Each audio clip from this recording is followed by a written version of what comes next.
Bonjour. Le bulletin missionnaire du 15 février 2025 nous vient d'Oulan-Bator, en Mongolie. Le titre, Un rêve impossible. Eji se tenait devant sa classe en Mongolie, déversant son cœur sur ses élèves. Enseigner à l'école adventiste du 7e jour avait été une bénédiction, mais un désir profond l'habitait. Elle n'avait jamais fait l'expérience d'une éducation adventiste. Plus que tout, elle voulait grandir dans sa foi et ses connaissances afin de mieux refléter l'amour de Dieu. Pendant des années, elle a assisté à de courts séminaires sur l'éducation adventiste, chacun d'entre eux la laissant affamée. Elle a prié sincèrement pour avoir l'occasion d'étudier davantage. C'est alors qu'elle découvre l'Institut international adventiste d'études avancées aux Philippines, qui propose un master en éducation. Le rêve d'entrer dans cette école a pris racine dans son cœur. Mais cela semblait impossible. Comment pouvait-elle se le permettre? Aurait-elle un jour l'occasion de le faire? Elle a prié pendant 10 longues années. Puis, un miracle s'est produit. La division Asie du Nord-Pacifique, qui comprend la Mongolie, lui a offert une bourse d'études à l'Institut international adventiste d'études supérieures. C'était une réponse à ses prières, mais de nouveaux défis sont apparus. La bourse ne couvrait que les frais de scolarité. Elle avait encore besoin d'argent pour le logement, la nourriture et les dépenses quotidiennes. Et il y avait sa famille, son mari et ses 2 jeunes fils. Elle ne pouvait pas les laisser derrière elle. Ils auraient besoin de billets d'avion et de frais de scolarité s'ils voulaient l'accompagner. Eji s'est débattue avec le doute, mais elle et son mari ont choisi d'avancer dans la foi. Ils ont vendu leur voiture et leurs meubles, mettant en commun leurs économies. Malgré cela, les fonds manquent. Cette nuit-là, elle s'est couchée, le cœur lourd d'inquiétude. Alors qu'elle s'endormait, un rêve saisissant l'enveloppa. Elle se retrouve dans une petite pièce sans fenêtre, prise au piège. Soudain, Dieu lui tendit une feuille de papier et lui dit « Je vais t'aider ».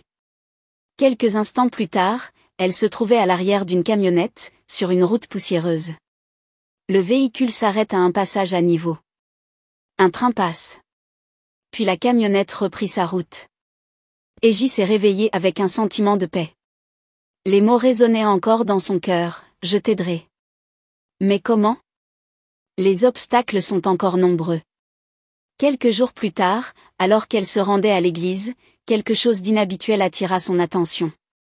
Un arbre massif avait poussé sur le toit en béton d'une rangée de parking. Ses racines avaient percé la surface impitoyable, prospérant là où aucune vie n'aurait dû être possible. Eji est stupéfaite.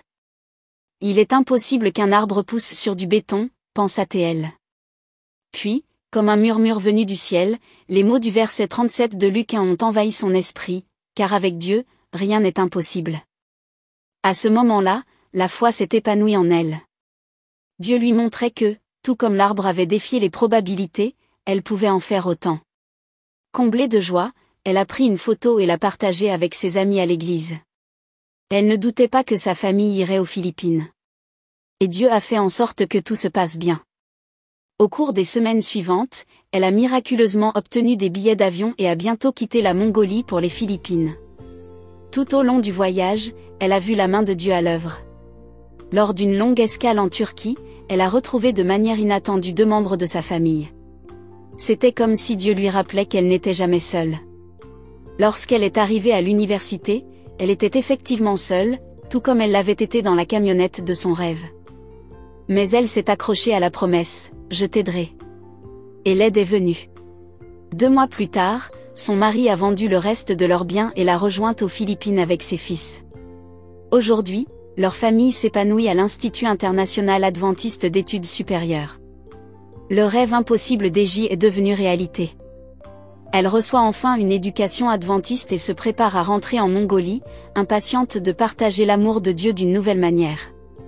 Veuillez prier pour Eji et les enseignants de l'école Tusgal, la seule école adventiste du 7e jour en Mongolie. Votre offrande du 13e sabbat a permis d'agrandir l'école avec de nouvelles salles de classe et une bibliothèque. Merci pour votre offrande généreuse du 29 mars, qui soutiendra des projets missionnaires en Mongolie et dans toute la division de l'Asie du Nord-Pacifique.